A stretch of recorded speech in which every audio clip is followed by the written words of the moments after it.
طارق مسعود سے ایک معصومانہ سوال۔ گزشتہ دنوں طارق جمیل کے بیٹے عاصم جمیل کی وفات ہوئی۔ اس حوالے سے ایک معصومانہ سوال ہے، تو ذرا آپ یہ ویڈیو دیکھیں۔ مولانا طارق جمیل صاحب نے قرآن خوانی کی، کیا قرآن خوانی کرنا جائز ہے؟ جائز نہیں ہے بھائی قرآن خوانی کرنا۔ صحابہ، تابعین، تبع تابعین کیا میتیں ہوئی ہیں؟ کہیں بھی ثابت نہیں ہے کہ تو ناظرین، آپ نے یہ ویڈیو دیکھ لی ہے۔ ویڈیو کے اندر ایک سوال تھا۔ سوال یہ تھا کہ طارق جمیل کے بیٹے کی وفات پر طارق جمیل نے اس کے لیے کل خوانی کی ہے، اصالہ ثواب کا اہتمام کیا، تو کیا یہ ناجائز امر ہے کہ نہیں؟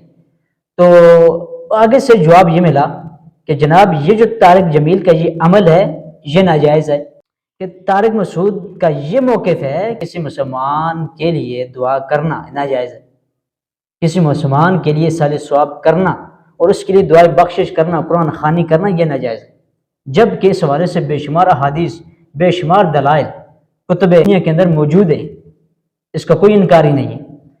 تو لیکن کچھ لوگ ہیں وہ انکار کرتے ہیں، اور کچھ لوگ ایسے ہیں کہ اپنے لیے فتوے اور ہوتے ہیں، دوسروں کے لیے فتوے اور ہوتے ہیں۔ تو یہاں پر بھی کہتے ہیں کہ طارق جمیل کا یہ عمل ناجائز ہے، جبکہ انہی لوگوں کا یہ موقف ہے کہ جو بندہ اگر کوئی سنی بندہ اگر نماز جنازہ کے بعد دعا کرے اور اس کے بعد اصالہ ثواب کا اہتمام کرے، جا کرے، 7واں کرے، 10واں کرے، 40واں کرے، تو یہ حرام ہے اور یہ بدعت ہے۔ لیکن یہ بدعت کب ہے؟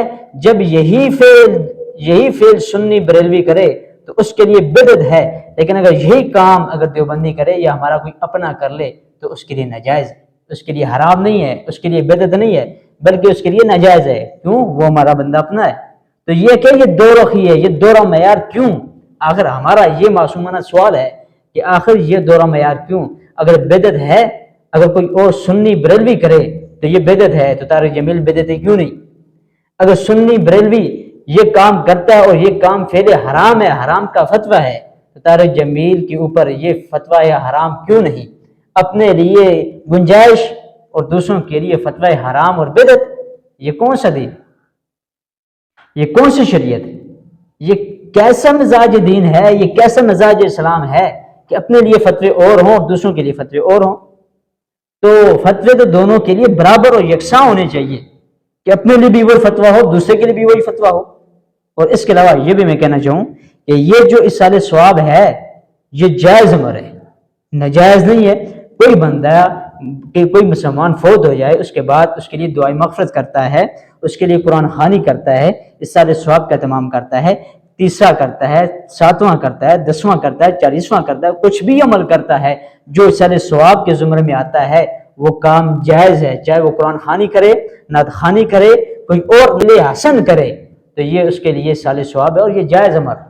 اس میں کسی قسم کی کوئی قباحت نہیں ہے، لیکن یہ ہے کہ یہ سنی کا ضمیر ہے کہ خوشی ہو یا غمی ہو وہ قرآن اور حدیث کے اوپر چلتا ہے، اور اس کے فتوے ایک جیسے ہوتے ہیں اور اس کے افعال و کردار ایک جیسا ہوتا ہے۔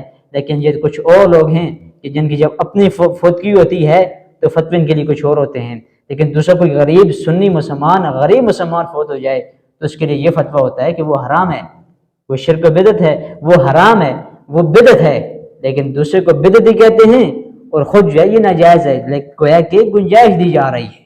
ہمارا تو یہ سوال ہے کہ آخر یہ یکساں فتویٰ کیوں نہیں؟ وہاں پر حرام ہے، سنی کرے تو حرام، کوئی تبلیغی کرے تو اس کے لیے ناجائز۔ ناجائز اور حرام اور بدعت کے اندر کتنا بڑا فرق ہے، زمین و آسمان کا فرق ہے۔